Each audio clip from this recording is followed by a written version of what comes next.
So a lot of you guys might have gotten this email from Google recently saying they've updated their terms of service, and man, is it concerning. Huge shout out to Jen's 2 cents for making this Twitter post, but basically she was talking about some of the concerning things that she noticed in this terms of service post, where they specifically tell parents and guardians to review the updated terms with their children and help them decide whether changes need to be made to their accounts. It also reminds parents that they are responsible for their child's activity on Google services. I think you guys probably know where this is going. If you don't agree with the new terms, Google says you should remove your content and stop using its services, including the option to close your Google account.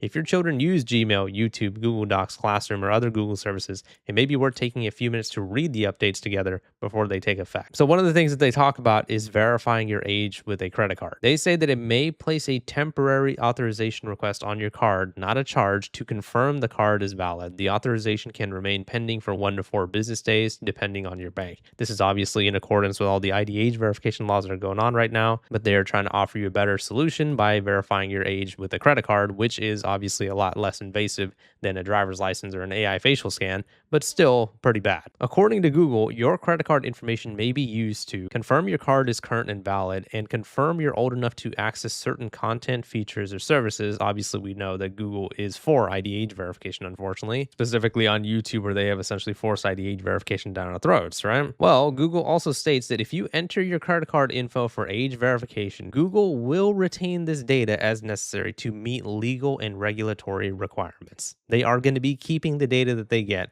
from your credit card. Google doesn't say in this section exactly how long that data will be retained or what specific legal or regulatory requirements determine the retention period, only that it will be kept as necessary to comply with those obligations. So they tell you word for word, yeah, we're going to be taking your credit card info, and they don't even specify for how long. These updated terms paint a picture of where the digital world appears to be heading: more age verification, more identity verification, more parental oversight requirements, and more situations where users may be asked to provide government IDs, selfies, credit cards, or digital IDs to access online services. Whether you see that as a necessary step for child safety, compliance with new laws, or a broader shift toward digital identity, it's worth taking the time to read these updates before clicking agree. So here's a screenshot of the terms of service that she is talking about. And as you can see over here, it'll say that if you enter your credit card info for age verification, Google can use it to confirm your credit card is current or valid, confirm you're old enough. And if you enter your credit card info, Google will retain this data as necessary to meet legal and regulatory requirements. She did not make this up. This is actually in the Google terms of service. So myself, I've actually received the email as well. And pretty much anyone who has Google accounts should be receiving this email. And like I said, there are quite a lot of concerning things in this terms of service update here. So they have some like basic stuff, right? Like, okay, these are the services that we provide. Make sure that you yourself are respecting others. Don't like abuse or harm others or whatever. But they also have some stuff about not abusing their services. And some of the stuff they listed here I thought was a little weird. Like, for example, they said accessing or using our services or content in fraudulent or deceptive ways, such as misleading others into thinking that generative AI content was created by a human. Isn't that a rampant problem on YouTube that you guys refuse to address? And here's another one over here: using AI generated content from our services to develop machine learning models or related AI technology. Hello, Google. Hello, YouTube. Don't you guys do that with our content? You guys actually do that with our content without even asking us if it's okay. I've already made several videos on this where YouTube has been proven to be training their AI models off of your videos and even off of your songs. So you might be wondering what happens if you don't agree to the terms of service, right? So they say over here, if you don't follow these terms of service or the service specific additional terms, and we don't take action right away, that doesn't mean we're giving up any rights that we may have, such as taking action in the future. So basically they're saying, even if they don't notice you breaking these terms of service right now, they might actually do something to you later. And it's, quite hypocritical over here, because as I went over, they were talking about the fact that they don't want you to use their services to train your own AI models. And yet that's exactly what they do with our own videos and songs without even asking us for permission. And honestly, I wish that was it, but there's actually a lot more. So again, shout out to Jen. Google's updated age languages deserve a much closer look, especially for parents. Buried in their terms of service is a very clear shift. If your child uses Google services, those terms apply to you, and Google says you are responsible for your child's activity. It also points parents towards Family Link for younger children, while noticing some services carry separate age requirements, including YouTube age-restricted content and 18+ requirements for ads, AdSense, and analytics. And here's the part parents should not miss.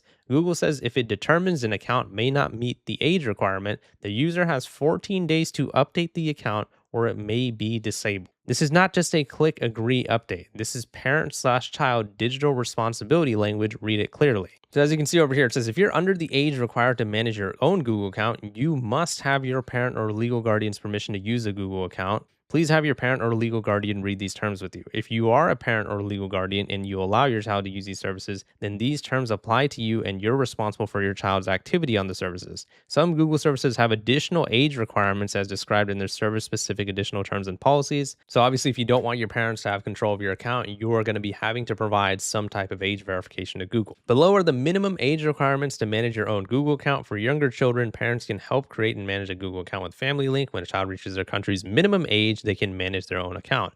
Again, when a child reaches their country's minimum age, how are they going to prove that, right? Well, they're going to have to give Google their sensitive information, such as their credit card information, which Google has now confirmed that they will actually be keeping for an unspecified amount of time. But hey, we're mostly over here to talk about YouTube, right? So let's get into the YouTube part of it. Some Google services have specific age requirements. Here are a few examples. When a YouTube video has been age restricted, a warning screen is displayed and only users who are 18 and older can watch it. Learn more about age restricted videos. So they talk about AdSense, Google Ads, and Google Analytics are 18 plus, but they left out a lot of information on other things that you can't do unless you give YouTube an ID if they determine that you're under 18. You guys already know this is something we went over many times, but standard and intermediate features are things that you can unlock without having to give YouTube an ID. So things like creating a playlist, uploading videos, and stuff like that. Well, if you want to make videos over 15 minutes, custom thumbnails, stuff like that, then you have to verify a phone number. But there's also a plethora of features that you cannot access if YouTube marks you as under 18 without handing over an ID, a facial scan, or anything like that. And that is appealing content ID claims, external links and video description, embed live streams, create more live streams daily, create more shorts daily, A/B testing of titles and videos, upload more videos daily, and eligible to apply for monetization. So you cannot make money on YouTube